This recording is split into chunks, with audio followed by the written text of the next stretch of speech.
Welcome back, everyone. Today, we're going to look at why negative content spreads faster, is stickier. It's not because humans are inherently awful, contrary to what the internet would have you believe. This module is about discernment, and a huge part of discernment is understanding our own minds. So before we talk about how algorithms manipulate us, we need to understand more about how our brains and cognitive processes work naturally. Because if we want to reclaim our attention, we have to recognize the patterns within us, the cognitive shortcuts our minds take that often occur outside of our conscious awareness. So let's define what a cognitive bias is and why it exists in the first place. So, a cognitive bias is a type of mental shortcut, also known as a heuristic, that your brain uses to make quick decisions without spending too much energy. So, cognitive bias or heuristic, that's your $5 college word of the day. These shortcuts were evolutionarily useful, and in some cases today still are useful. They helped our ancestors stay alive in complex, fast-changing environments. And so instead of analyzing every detail, we learned to act quickly on partial information. But in today's digital world, those same shortcuts are being hijacked by algorithms that are designed to maximize engagement and keep you on site as long as possible. The first bias I want to talk about is negativity bias. So this is our tendency to give more attention and weight to negative events, emotions, information than positive things, even when they're of equal intensity. So an example here that we've maybe all experienced is, let's say you try something new, a new haircut, a different way of dressing, and you go about your day, and majority of the day, most people are really nice to you and they say, wow, I love your haircut. I love your haircut. Or that shirt looks great on you. But there's that one person who says, oh, what did you do to your hair? When you get home at the end of that day, you're not thinking about all of the people who said kind things to you. You're thinking about that one negative thing, right? We've all been there. And so evolutionarily, we can think about this in terms of, imagine walking through a forest and you see a berry. Might be delicious, but it might kill you. And the people who survived were the ones who paid attention to the threat, right? The one that sat there looking at their fruit saying, oh, look how lovely. This is incredible. Just full presence and attention to their fruit, banana, berry. They got eaten. They didn't get to move forward.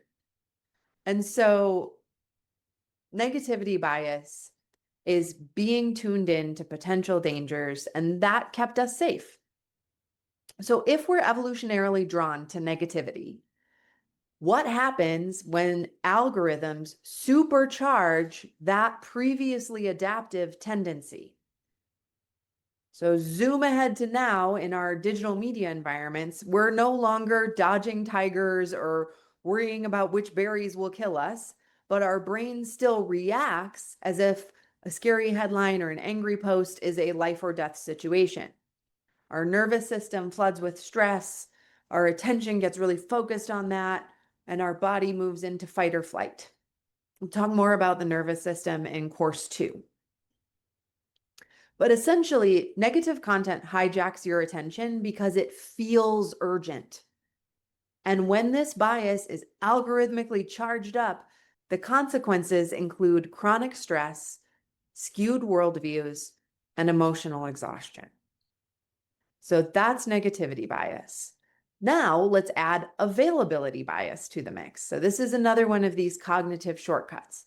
Availability bias is our tendency to judge how common or likely something is based on how readily it comes to mind.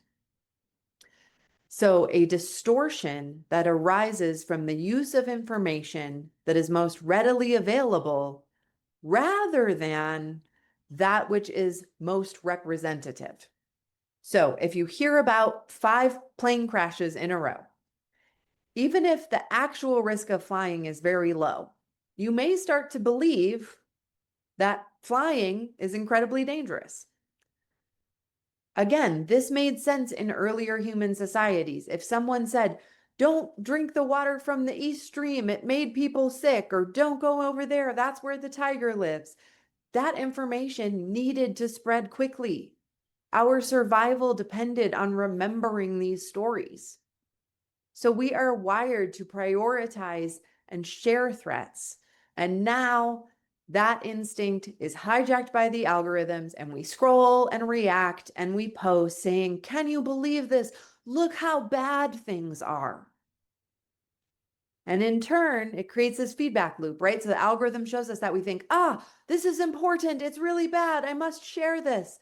And the algorithm notices that and it boosts it further because it got clicks and outrage and engagement. And so this negative and emotionally charged content comes up to the top, not because it is the most accurate or representative of reality, but because it's most clickable.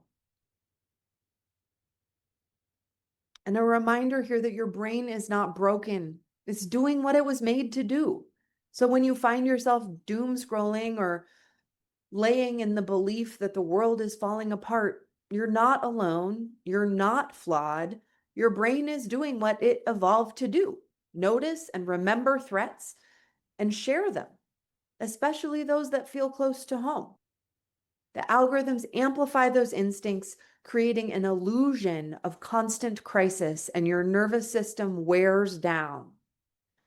This is not reflective of human weakness. It's about human wiring being exploited by machine incentives. And again, we have agency here. So first, pause and reflect.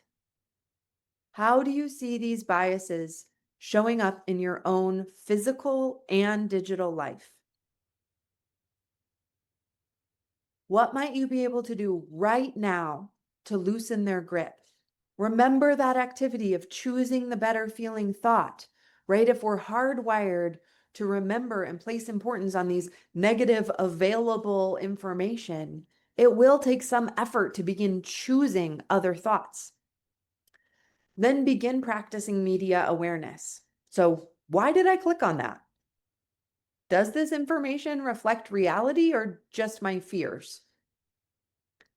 What am I not seeing or doing when I stay in this loop? Our attention is a finite resource. So if we're spending it somewhere, that means we're not investing it somewhere else. And notice, you may be feeling something resembling hope at this moment. Because if the algorithms respond to us and we have creative agency, then change is possible. One more time for the people in the back. If the algorithms respond to us and we have agency, then change is possible. In the next video, we'll explore the research of William Brady at Northwestern University and his work on prime information. So a little more detail about how exactly emotionally charged content spreads faster than neutral content and how that changes what we tend to perceive as normal. The more you understand how your brain and your feed interact in this loop, the more power you have to shape your own experience. You're doing great. I'll see you next time.